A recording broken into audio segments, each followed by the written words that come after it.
Formation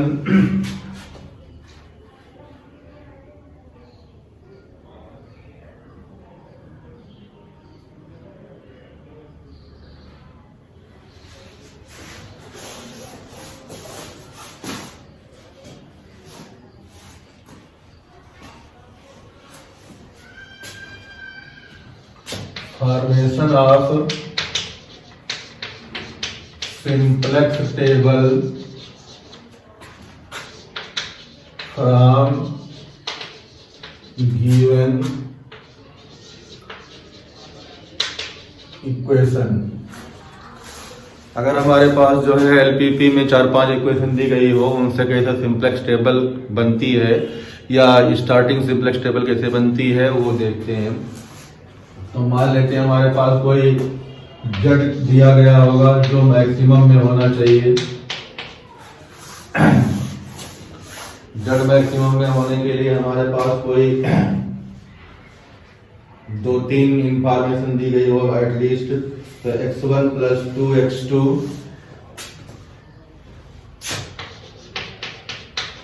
ये दिया गया है, और इसके साथ साथ में मान लिया हमारे पास इक्वेशन दी गई है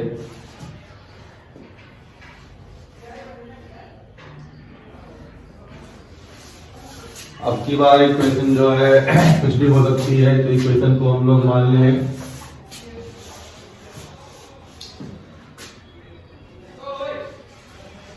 -x1 + 2x2 -x1 + 2x2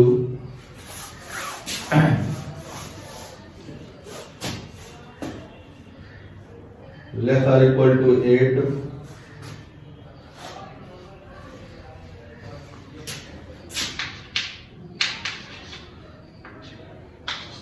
x1 + 2x2 less or equal to 12। तीसरी जो इक्वेशन कर दी गई मान लिया है x1 - 2x2 x1 - 2x2 less or equal to 3 where x1 xi greater or equal to 0 for all xi greater or equal to 0 होना चाहिए।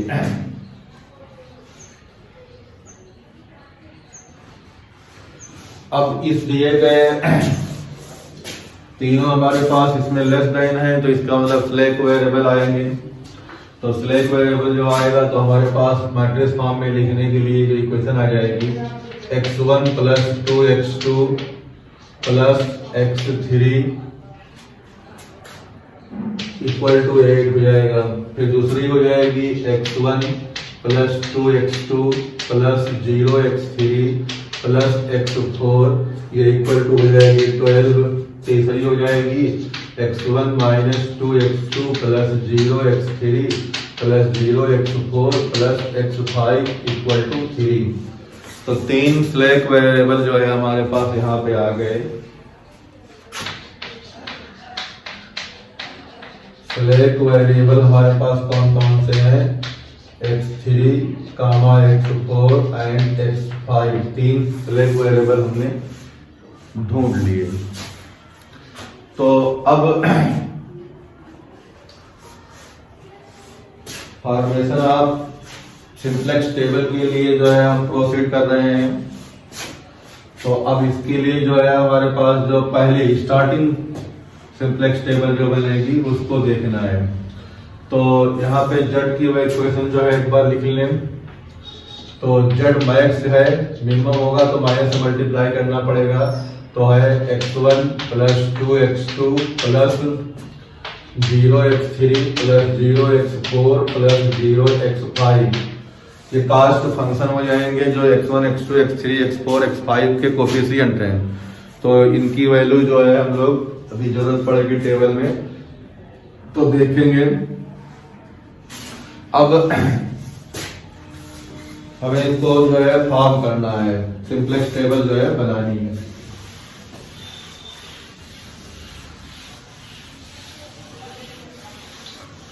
तो सिंप्लेक्स टेबल बनाने के लिए जो है पहले मैट्रिक्स फॉर्म बना लें। मैट्रिक्स फॉर्म यहाँ बनाएंगे तो हमारे पास हो जाएगा, देखो इनके जो है कोफिशिएंट को हम लोग उतारते हैं। तो इनके कोफिशिएंट को जो उतारेंगे तो यहाँ पे हमारे पास 0x4 और 0x5, इसमें 0x5 आ जाएगा। तो पूरा जो है मैट्रिक्स के फॉर्म में आ जाएगा। तो हमारे पास जो है -1 2 1 0 0 1, अब ये आएगा 2, ये आएगा 0, ये आएगा 1, ये आएगा 0, ये आ गया 1, ये आ गया -2, ये आ गया 0, ये 0, ये 1। तो ये जो है लास्ट में आइडेंटिटी मैट्रिक्स आती है 1 0 0 0 0 0 1 0 0 0 1। ये आइडेंटिटी I3 लगेगी, इसमें 3 इक्वेशन था। अब ये वैल्यू हमारे पास जो है x1 x2 x3 x4 और x5 के साथ हो जाएगी। ये कांस्टेंट 8 12 और 3 के फॉर्म में आ जाएगी। अब ये हमारे पास जो है स्टैंडर्ड फॉर्म में दिया गया LPP जो है चेंज हो गया। अब इससे सिंपलेक्स टेबल पहली जो स्टार्टिंग बनेगी वो हम बना ले रहे हैं। तो यहाँ पे आएगा YB, यहाँ पे आएगा CB, यहाँ पे आएगा XB। YB में जो हम लोगों ने एक्स्ट्रा एलिमेंट दिए हैं X के फॉर्म में, तो X के फॉर्म में हमारे पास कौन कौन से एलिमेंट हैं? तो x1 x2 में इक्वेशन था 3 4 5, 3 एलिमेंट हमारे पास ज्यादा है। इन 3 एलिमेंट को हटाना होगा, इन्हीं की वैल्यू यहाँ पे आएगी y के फॉर्म में। तो हमारे पास आ गया y3 y4 y5। CB जो होते हैं CB में इनके जो है कास्ट फंक्शन ये होता है। कास्ट फंक्शन में हमारे पास जो है x3 x4 और x5 के जो है वैल्यूज, तो इसके 0 ये 0 ये 0 आ जाएगी। तो CB की वैल्यू हमेशा 0 0 ही होती है, ये याद रहे। XB जो होगा वो दिए गए इनिशियल जो इक्वेशन होंगे उनके कांस्टेंट जो होंगे लास्ट में वो दिया होगा। तो यहाँ पे 8 12 3 है, जिसकी वैल्यू 8 12 और 3 उतर जाएगी। तो YB CB XB हमारे पास तीनों देख के क्वेश्चन से लिख लेंगे। अब 5 वेरिएबल जो हमने देखे हैं x1 x2 x3 x4 x5, इनके रिलेटिव जो है अब y जा जाएंगे यहाँ पे। तो हमारे पास यहाँ से हो जाएगा y1 y2 y3 y4 और y5। तो ये जो कोफिशिएंट है इनको उतार लेंगे हम लोग। तो -1 2 1 0 0 1 2 0 1 0 1 -2 0 0 1। ये हमारे पास जो है दिए गए क्वेश्चन के सारी वैल्यूज जो है उतर जाती है। अब इनके बाद जो है एक ऊपर CJ आता है कास्ट फंक्शन वाला, तो यहाँ पे हम लोग CJ कर देंगे। तो CJ मतलब J की वैल्यू 1 2 3 4 5 तक जाएगी। तो ये हमारे पास C1 है, ये C2 है, ये C3 है, ये C4 है, ये C5 है। तो C1 की वैल्यू कितनी है?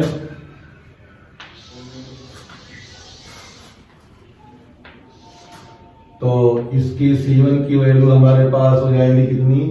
1 2 0 0 0। तो ये CJ की वैल्यू जो है कास्ट फंक्शन से हम लोग देख लेते हैं।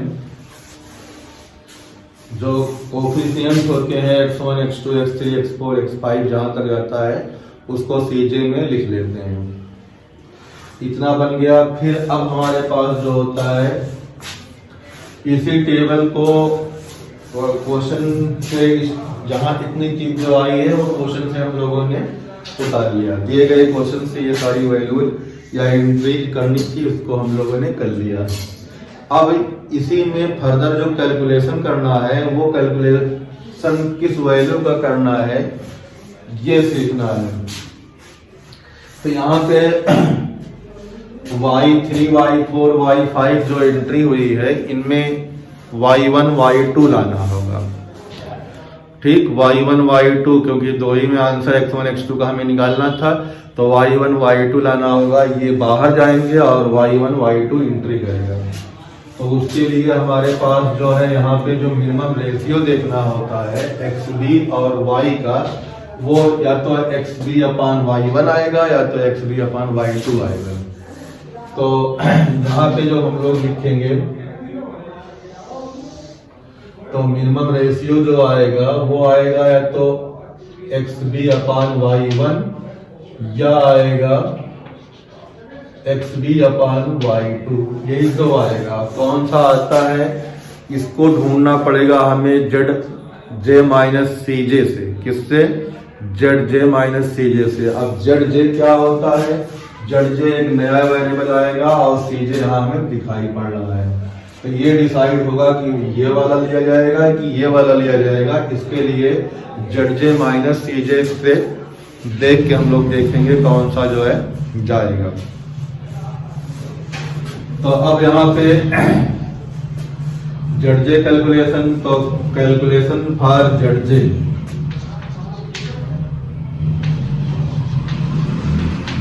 Calculation for zj। तो zj के लिए कैलकुलेशन करेंगे तो z1 की वैल्यू जो होगी cb इंटू y1 होगी। तो cb हमारे पास देखो क्या है 0 0 0 और y1 कितना है -1 1 1। इनका बारी बारी से मल्टीप्लाई करके ऐड कर देंगे। तो z1 की वैल्यू जो आएगी वो कितनी आएगी यहाँ पे 0 इंटू -1 0, 0 इंटू 1 0, 0 इंटू 0, 3 बार 0 ऐड हुआ, आंसर 0 आ जाएगा। फिर z2 जो निकालेंगे तो cb इंटू y2 होगा। cb की वैल्यू हमारे पास यही आएगी 0 0 0 और y2 की वैल्यू जो है हमारे पास जो है ये वाली आएगी, तो 2 2 -2, तो फिर अगेन 0 आ जाएगा। इसी तरह से z3 निकालेंगे, z3 में cb और y3 होगा। इसकी वैल्यू यहाँ पे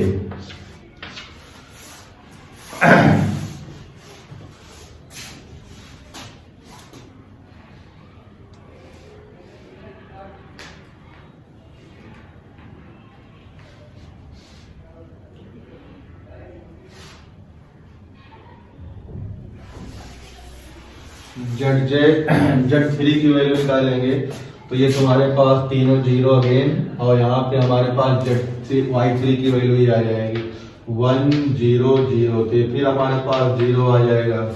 z4 निकालेंगे, z4 की वैल्यू में cb इंटू y4 आएगा, तो cb अगेन 0, तीनों 0 है यहाँ पे, और y4 की वैल्यू कितनी है हमारे पास है y4 की वैल्यू जो है 0 1 0 0 1 0, तो ये फिर 0 आ जाएगा। z5 निकालेंगे तो cb इंटू y5 आएगा, तो cb की वैल्यू जो है अगेन 0 और y5 में 0 0 1 हो जाएगा, तो ये फिर 0 हो जाएगा। तो हमारे पास zj की वैल्यू जो आएगी पहले टेबल में या स्टार्टिंग सिंपलेक्स टेबल के लिए जितनी एंट्री होगी y की y में y मतलब yj में 1 2 3 4 5 6 7 यहाँ तक होगी, सब ऑलमोस्ट 0 आता है। तो यहाँ पे हमारे पास zj की वैल्यू हो जाएगी 0 0 0 0 0, 5 0 लिया हमने। अब इनका cj जो है ऊपर है, cj जो हमारे पास है ऊपर है, तो cj में 1 2 0 1 2 0 0 0, इनको माइनस करो।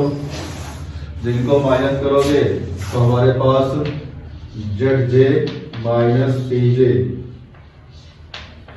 -1 -2 0 0 0, तो -2 मोस्ट निगेटिव वैल्यू है, माइनस साइन के साथ बड़ी वैल्यू हम लोग लेते हैं। तो ये हमारे पास जो है ली जाएगी, टेकन होगी, और ये इंटरिंग वेक्टर होगा।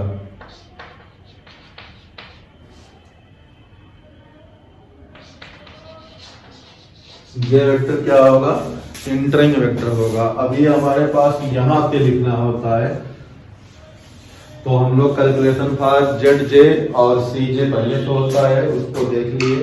तो इसको जो है ऊपर, तो यहाँ पे ये हटा सकते हैं, तो कैलकुलेशन फॉर जेड जे आ गया, तो यहाँ से इसका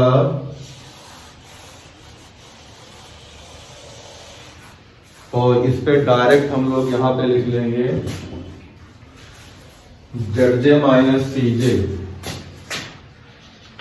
जेड जे माइनस सी जे की जो वैल्यू आई है वो वैल्यू हमारे पास आई कितनी, -1 -2 0 0 0। तो ये वैल्यू हमारे पास जो आई है ये जो इंटरिंग वैल्यू होगी। इसका मतलब जो है हमारे पास यहाँ पे y2 का रेशियो देखा जाएगा, ये नहीं देखा जाएगा, ये देखा जाएगा। y2 वाली वैल्यू क्या होगी, इंटरिंग होगी। अब y2 की वैल्यू इंटरिंग होगी, तो अब इसमें हमारे पास xb जैसे 8 12 और 3, यहाँ y2 की वैल्यू है, तो यहाँ पे डिवाइड करेंगे, तो 8/2, तो इसकी वैल्यू 4 आएगी। 12/2 इसकी वैल्यू 6 आएगी। 3/-2 निगेटिव नहीं लिया जाता, तो ये नॉट टेकन। तो ये हमारे पास मिनिमम ये हो गया। तो इसका मतलब हमारे पास y3 के दर पे हमारे पास y2 एंट्री करेगा, y3 के प्लेस पे y2 एंट्री करेगा।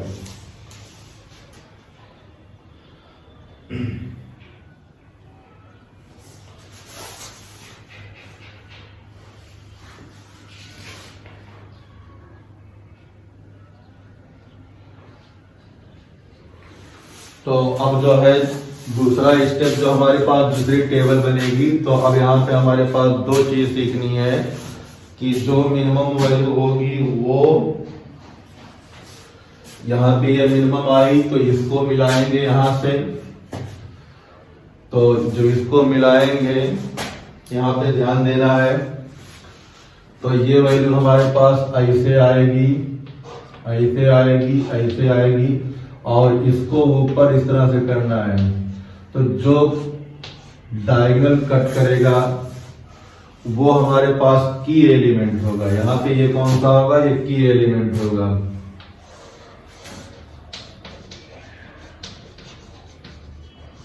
इस की एलिमेंट को अब 1 करना होगा। जो नई सेकंड टेबल बनेगी उसको 1 करना होगा। वो एलिमेंट्री ऑपरेशन होता है। जब इसे 1 करना होता है तो 1 करने के लिए हम लोग क्या करेंगे, इस पूरे इक्वेशन को यहां से इधर जो होता है पूरे इक्वेशन को 2 से डिवाइड करेंगे, ये 1 हो जाएगा। ये जो बचेगा, ये जो बचेगा, ये जो बचेगा, ये जो बचेगा, ये जो बचेगा सेकंड टेबल में लिखा जाएगा। कहाँ लिखा जाएगा, सेकंड टेबल में। फिर सेकंड टेबल में यहाँ पे वैल्यू बदल जाएगी। अब इस 2 को 1 बनाएंगे और इसके नीचे जो होगा इसको 0 बनाएंगे। इसे 0 बनाना है, इसे 0 बनाना है। तो एलिमेंट्री ऑपरेशन से क्या करेंगे, इसमें यहाँ 1 हो जाएगा, तो इसमें 1 में 2 से मल्टीप्लाई करके इसमें माइनस कर देंगे, ये 0 हो जाएगा। फिर यहाँ 1 हो जाएगा, इसमें 2 से मल्टीप्लाई करके यहाँ कर देंगे, फिर 0 हो जाएगा। तो उसी रिस्पेक्ट में ये वैल्यू बदलती जाएगी। और यहाँ पे जब हमारे पास इंटरिंग किसकी वैल्यू होगी, y2 की, तो यहाँ कोफिशिएंट ऑफ y2 आएगा कहाँ का, तो y2 का कोफिशिएंट हमारे पास जो है वो कास्ट फंक्शन में, या यहाँ पे y2 कोफिशिएंट कितना होगा, तो 2 होगा, यहाँ पे 2 आ जाएगा। ठीक, तो धीरे धीरे हम लोग समझेंगे। यहाँ पे सिर्फ हमारे पास फोकस था कैलकुलेशन ऑफ जेड जे, ये चीज सीख लेनी चाहिए अच्छी तरह से इस टेबल में। और meaning of term used in simplex table, दिए गए इक्वेशन से टेबल बनाएंगे, फिर जो है जेड आई या जेड जे निकालेंगे। जेड जे कैसे निकालते हैं वो बता दिया। फिर माइनस करेंगे, फिर जो है हमारे पास मिनिमम रेशियो किसका देखते हैं, y1 का कि y2 का, इस तरह से y3 y4 जो भी आएगा वो ऐसे फायदा मतलब डिसाइड होगा। फिर दोनों टेबल को दोनों रोज कॉलम को मिलाएंगे, जहां पे दोनों कट करते हैं वो हमारे पास की एलिमेंट होता है, उस एलिमेंट को 1 करना होता है। बाकी हेल्प आप की एलिमेंट जब 1 हो जाए तो उसके ऊपर नीचे इतने एलिमेंट होते हैं उनको 0 करना होता है। ठीक, ये हमारे पास में calculation of ZJ and formation of table from given standard form of LPP से हो गया। ठीक, इसको देख के समझना है, फिर क्वेश्चन को जो है प्रोसीड करना है।